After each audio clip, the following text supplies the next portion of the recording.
Man, so much stuff going on. I don't even know where to start. Wow, that is the moon behind me, and it is shining bright. ATL.GA faithful, my people. I'm D. Douglas Carter, back on the scene doing my thing.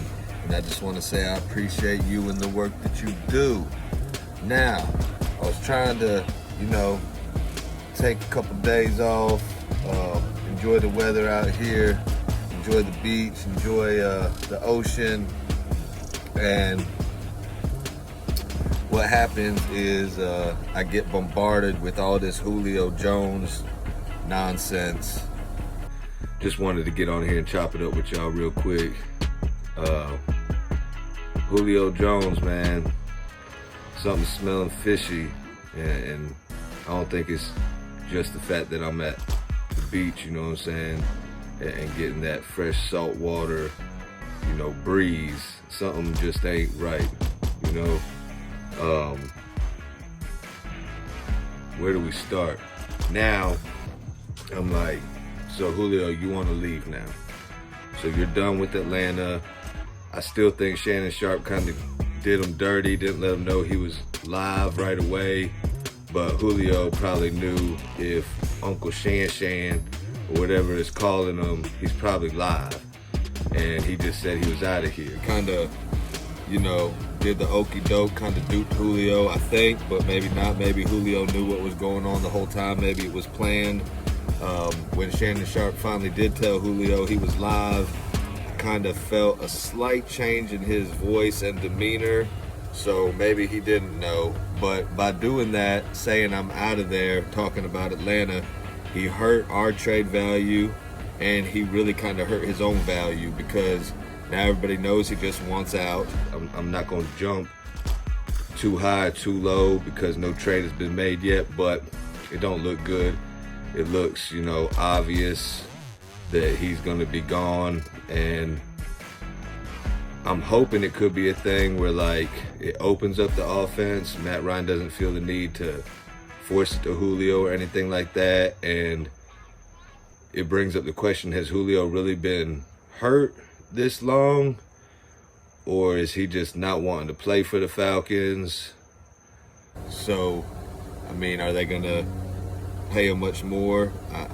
And, the cap and the dead money and all that stuff is relevant. I think we'll save around $15 million after June 1st if we trade him. But then I think we got a dead cap hit the next year for about the same amount, if not more. So we're going to have to eat that one if Julio goes. And as much as I like Julio and he's done awesome things for the Atlanta Falcons, the touchdown production really hasn't been there, and I don't know why. Could be a result of Dirk Cutter and his horrible play calling. It could be a result of Julio taking a breather when we needed him in there to score a touchdown. Could be a result of him just getting old. Thing is, if we can get a second-round pick, I don't know if we can get a first. If we can get a second-round pick and a starting defensive player, I'm okay with it. I like Julio. He was one of my favorite players. I thought he would stay in Atlanta. I made several videos with him in the highlights saying, this video is contingent on Julio staying, but doesn't look like the case right now. It looks like he's gone. When a player don't want to be there, you don't want him there because it's just a distraction. So we got to do what we want. We got to do what we got to do as an organization. And initially, I thought Julio might be being pushed out.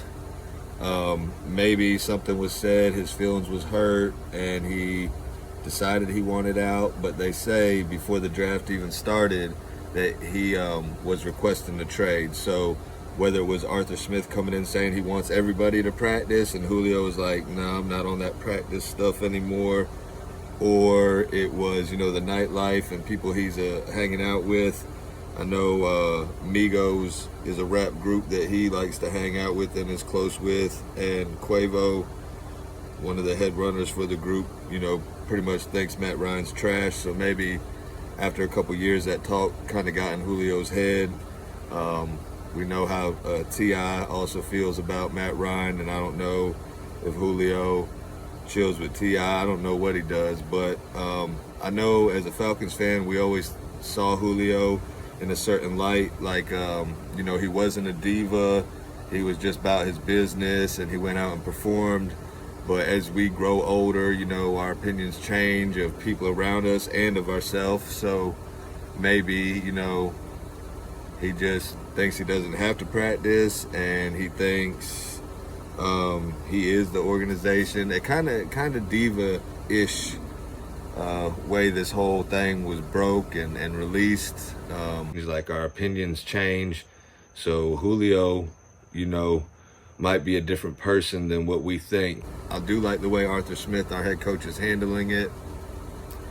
And I still think we'll have a winning record. I still think we have enough weapons to have a winning record. Now, I was excited when we drafted Pitts, because I was thinking him with Julio and Ridley and Gage and Hayden Hurst and Matt Ryan and Mike Davis and, you know, Quadre Allison, Javian Hawkins, and our head coach is a former offensive lineman, so I think he would get that straight. I was excited about that. Not as excited anymore if we're getting rid of Julio, but I still think it can work. But enough about Julio. I think Dean Pease is going to have our defense in order. I think Grady Jarrett is going to be used in all kinds of different formations, different positions, and I think he's going to wreak havoc. I think everybody's going to show up on the defensive side of the ball this year. But moving on from the Falcons, Atlanta Hawks, Trae Young, you know, he was doing his thing game one. He hit a floater, kind of rattled it home with about 1 second left, and sealed that game one victory. Unfortunately, the Hawks did fall in game two. I was hoping we'd go up two games to nothing against the Knicks, but the Knicks are pretty good. We just really had a bad shooting night all the way around, and sometimes shooters are off. So, I mean, that's what happened. And I expect the shooters to be back in order, you know, at home, game three, and I expect to win that game. Atlanta Braves, you know, they're up and down, up and down, up and down, up and down. You really never know what you're going to get with the pitching staff or with the batters.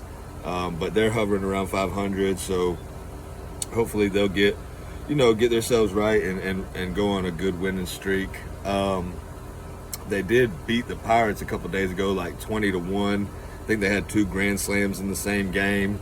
There was one game where Acuna, I think it was recently, he tried to slide into third base and hit Buddy's cleat and dislocated his finger, which was pretty crazy to see. But yeah, the Braves are up and down. The Hawks, as far as the Hawks go, I think game 3 is going to be pivotal. I think we really need to win that game at home. I think who wins game 3 goes on to win the whole series. That's my thought on that. Our shooters got to step up and just play the ball that we've been playing, and I think we should be good on that. As far as Atlanta United goes, I'm not really sure what's going on. I'll have to check back in on them and give some updates on that later. But yeah, back to the Falcons real quick, the Julio talk. I'm kind of wondering where Calvin Ridley's mind is at with all of this, because we all know him and Julio are from Alabama. And I'm just hoping that Julio's his character or his trying to think, can't really come up with the word I'm looking for right now, but like Julio's persona of him not wanting to be here, his attitude of him not wanting to be here, I'm hoping it doesn't rub off on Calvin Ridley, because we're going to need Ridley to step up and be our number one. And I think we'll still be good, but you just never know how close him and Julio were. So hopefully the team doesn't let it be a distraction, and the coaching staff doesn't let it be a distraction, and we just get back to business and do our thing. Besides that, just want to shout out Big Low Country.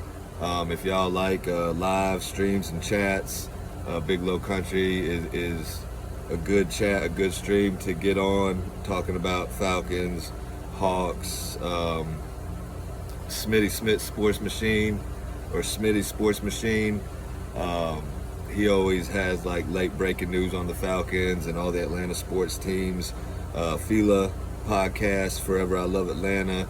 They're pretty much covering the Hawks right now, but they cover everything. They had a guy on his tag or whatever is the Atlanta Kid, and he did a really good play-by-play of the Hawks game. So if y'all are like me and y'all kind of just check the play-by-play, he's really good at that. There's also a bunch of other Atlanta Falcons creators out there that do a really good job. All kind of different flavors out there, and y'all can check all of them out, run through them. Hopefully y'all enjoy chopping it up with me when y'all see me in the live chat. Pound for Pound ATL, you know, they also got some really good content. Man, there's a bunch. I'll probably come on and shout out some other people later. If you support me as an Atlanta sports content creator, I will support you right back. If you comment, I will answer your comment. If you want me to research something deeper, just let me know and I'll take a deeper look at it.